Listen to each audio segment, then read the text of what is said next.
नमस्कार विद्यार्थी मित्रांनो, तुमचं स्वागत आहे गुरु चाणक्य क्लासेसच्या ऑनलाईन प्लॅटफॉर्ममध्ये. आज आपण पाहणार आहोत चॅप्टर नंबर 6 ॲनिमल क्लासिफिकेशन, जो की सायन्स पार्ट 2 चा हा चॅप्टर आहे. खूप इंटरेस्टिंग चॅप्टर आहे. खूप मजा येईल आज शिकायला. सगळ्यात महत्त्वाचं म्हणजे काय, तर हे क्लासिफिकेशन जे आहे, हे वर्गीकरण जे आहे, हे खूप गरजेचं असतं का? तर हो, खूप गरजेचं असतं. 8th स्टँडर्डमध्ये आपल्याला ना विटेकर सायंटिस्टने खूप छान प्रकारे हे आपल्याला सांगितलेलं. त्यामध्ये ना विटेकर सायंटिस्टने आपल्याला 5 किंगडम सिस्टम शिकवल्या.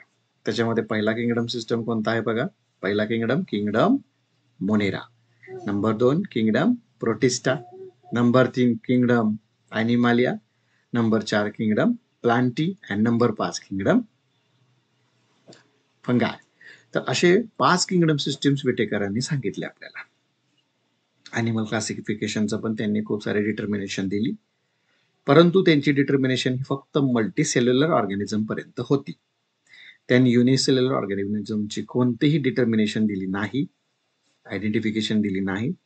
त्यामुळे अरिस्टॉटल, रेज, कार्लिनियस हे सारखे सायंटिस्ट जे आहेत ते पुढे आले आणि त्यांनी ॲनिमल क्लासिफिकेशनला खूप चांगल्या प्रकारे ठेवलं. तर यामध्ये तुम्हाला फर्स्ट ऑफ ऑल 2 मेथड्स बघायला मिळतील. नंबर 1 मेथड म्हणजे ट्रॅडिशनल मेथड जी आहे, ज्याला आपण ट्रॅडिशनल मेथड म्हणतो, जी की ह्या ठिकाणी आपण पाहतोय traditional method of animal classification. आणि त्याच्यानंतर जी येते मॉडर्न मेथड, जी की आपल्याला ह्या ठिकाणी आपण पाहणार आहोत मॉडर्न मेथड. तर विद्यार्थी मित्रांनो, 2 मेथड ज्या आहेत त्या या ठिकाणी आपल्याला पाहायला मिळतील. 2 methods. So first of all आपण जी सुरुवात करणार आहोत या चॅप्टरची, ती म्हणजे अशी आहे की आपल्या आजूबाजूला खूप सारे ॲनिमल्स, आपल्याला व्हरायटीज खूप साऱ्या बघायला मिळतात. हे तर माहितीच आहे आपल्याला. त्यामध्ये खूप छोटे-छोटे ॲनिमल्स असतात, जसं की आपल्याला ह्या ठिकाणी दिसतंय की स्क्रीनवरती छोटे-छोटे ॲनिमल्स जे आपल्याला बिळामध्ये असतील, घरामध्ये इन्सेक्ट्स वगैरे असतात वगैरे, हे सगळं बघायला मिळतात. त्याचबरोबर खूप मोठे-मोठे ॲनिमल्स आहेत जे की आपल्याला जंगलात पाहायला भेटतात, झूमध्ये मिळतात, आजूबाजूला मिळतात. आपल्या कॅटल्स वगैरे, काऊ वगैरे ह्या सगळ्या असतात त्यामध्ये. काही जमिनीवर राहणारे असतात, काही पाण्यात राहणारे असतात.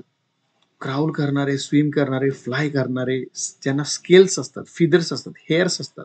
खूप छान व्हरायटीज आहेत या. तर various types of animals we have to see around our self. खूप साऱ्या ॲनिमल्स आपल्या आजूबाजूला आपल्याला पाहायला मिळतात. So that means the diversity of animals are large. खूप साऱ्या प्रमाणात डायव्हर्सिटी आपल्याला पाहायला मिळते. मग आता मला सर्वजण सांगा की या सगळ्यामधून एखाद्या प्राण्याचा अभ्यास करणं खूप अवघड आहे. तसे किती प्राणी आपल्याला पाहायला, स्पेसीज किती मिळतात, प्रजाती किती मिळतात? तर 70 लाख म्हणजे 7 मिलियन एवढ्या प्रजाती आपल्याला आपल्या पृथ्वीवरती पाहायला मिळतात.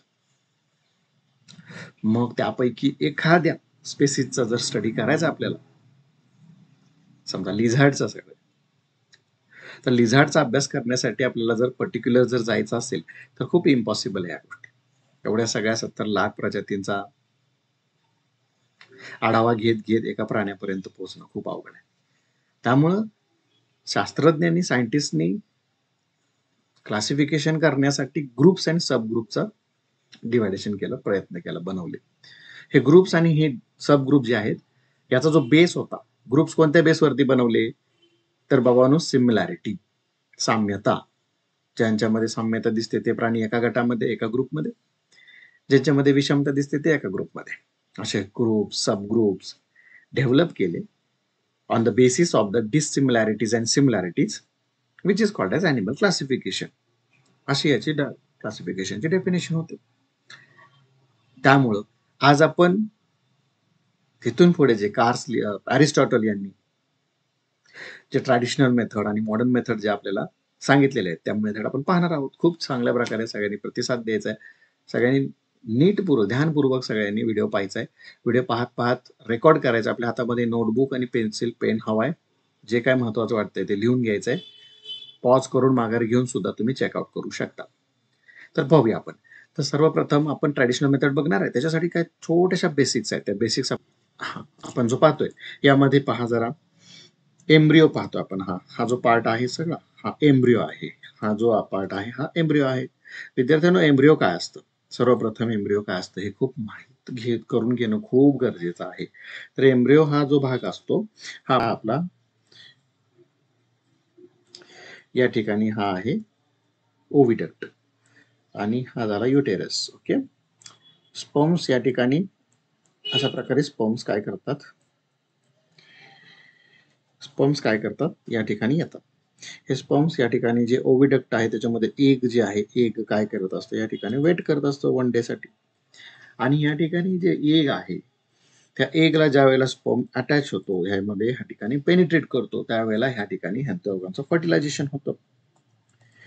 फर्टिलायझेशन झाल्यानंतर, फर्टाईल केल्यानंतर या एग मध्ये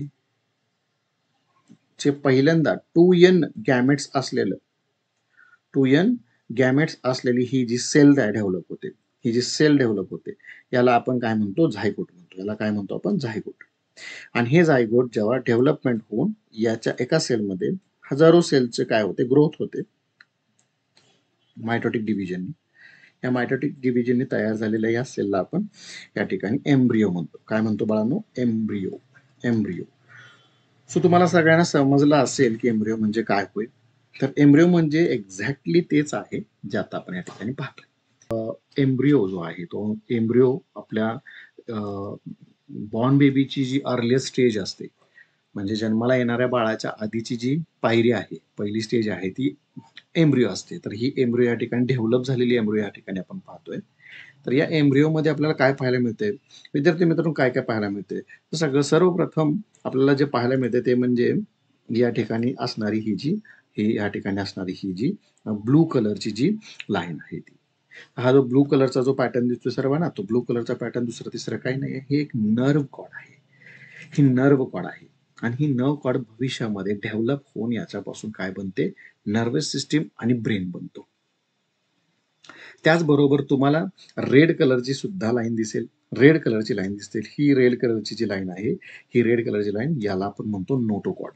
तर ही नोटोकॉर्ड भविष्यामध्ये आपल्या शरीराचा मणका म्हणजेच व्हर्टेब्रल कॉलम बनतो भविष्यामध्ये डेव्हलप होऊन. तर असे हे नोटोकॉर्ड आणि नर्व्ह कॉर्ड, चेतारज्जू आणि पृष्ठरज्जू, हे दोन्ही सुद्धा या ठिकाणी आपण पाहिले, जे की आपल्याला एम्ब्रियो या स्टेजमध्ये पाहायला मिळतात सुरुवातीला डेव्हलपमेंटच्या काळामध्ये. त्याचबरोबर आपल्याला नोज नसून रेस्पिरेटरी ऑर्गन या ठिकाणी दिलेला आहे, तो म्हणजे गिल्स दिलेला आहे. या ठिकाणी तुम्हाला गिल्स तुम्ही पाहू शकता, तर तो गिल्स हा भाग आपल्याला दिलेला आहे, आपण पाहतोय.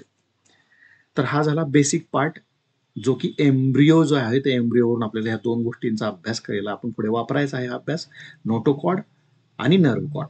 विद्यार्थी मित्रांनो, लक्ष ठेवायचं, नोटोकॉर्ड, नर्व्ह कॉर्ड, गिल्स या 3 पार्टला आपण पुढे चेकआउट करायचे.